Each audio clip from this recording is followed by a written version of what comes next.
I'm just going to lighten up some brighter of this nice peach colour in the foreground.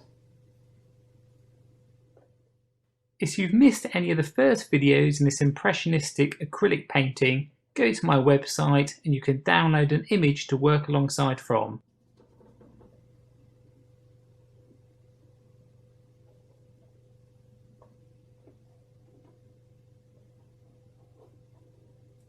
This helps to balance out this purple.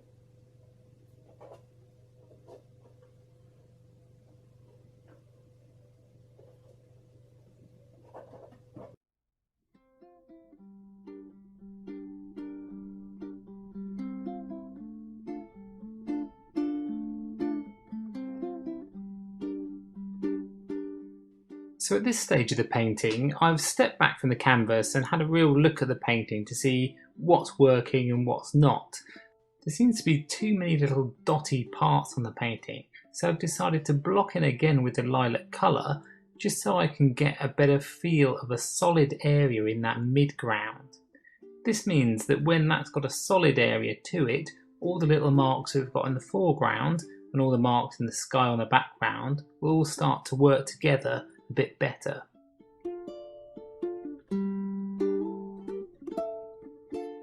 In this part, I just lighten up the area that's going to be on the horizon line, just so it brings a bit more focus onto that part of the painting.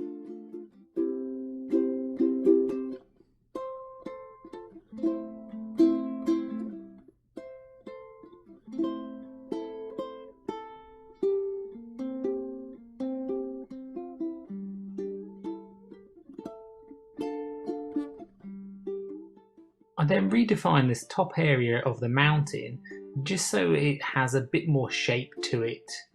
I soften the edge just with my finger just to blend it into existing painting that's already dried off underneath.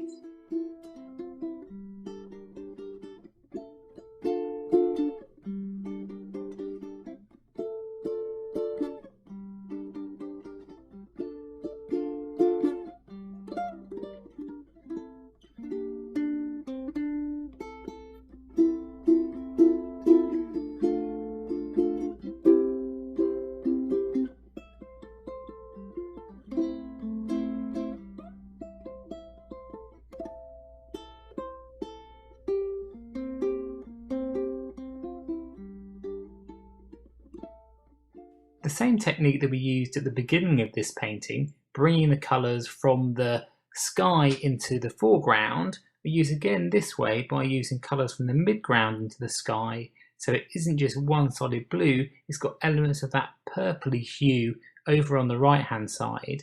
I then add a bit more blue just to blend them in, so it's a bit more of a subtle technique.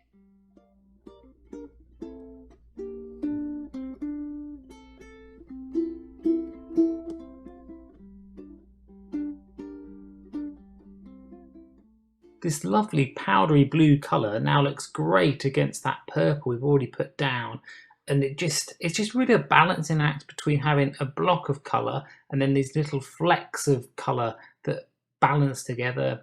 When you're working with your painting and you keep on stepping back from it and then working forward, there's a bit of a to and a fro between getting something that looks balanced or something that goes too far.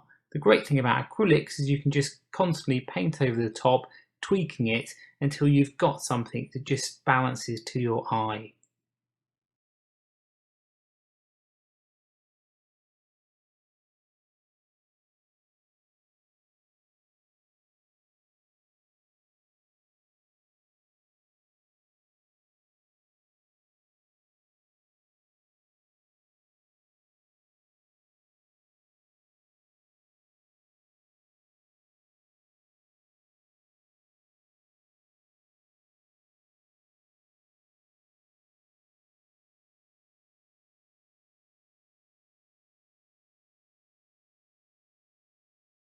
Again, with this brighter yellow mix, I can paint on top of some of the areas that just feel a bit too messy, so I've got a cleaner colour.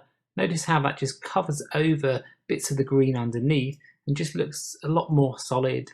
I'm trying to draw the viewer's eye around the picture for each colour that I'm using, so it all blends together but has that nice variety on the eye when you're looking at the painting.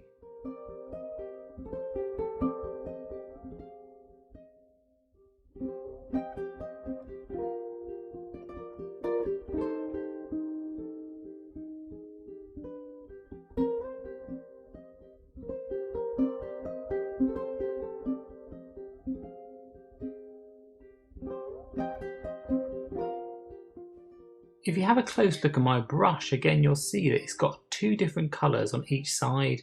One side's more yellowy, and the other side's more purpley. And when I just paint this next section, I just twist it over, as we did in the first part of this painting, just so you get that mix of colour, that optical mixing happens on the actual canvas rather than mixing everything on your palette before it goes onto the painting. This helps to give you more of an oil painting technique rather than it look too harsh in the colours that you're using.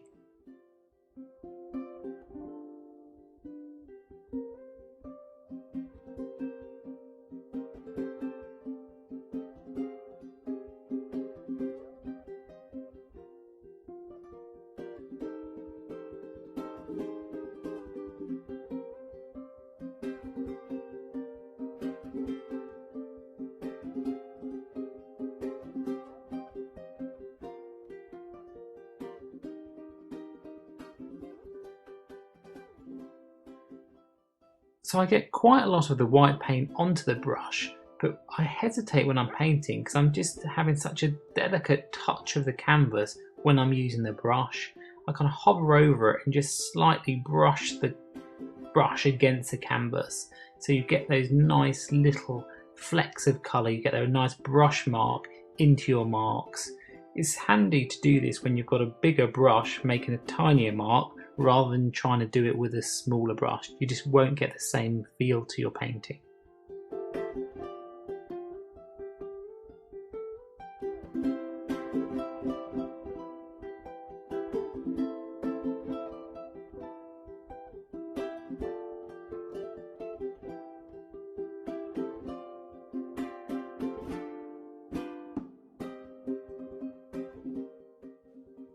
So I spend a bit of time trying to get the exact colour that I'm after here, because I know it's going to add warmth to the top of the building and just bring a bit of that warmth into the foreground. They're only little marks, but they're the finishing touches onto this painting that just kind of bring it all together.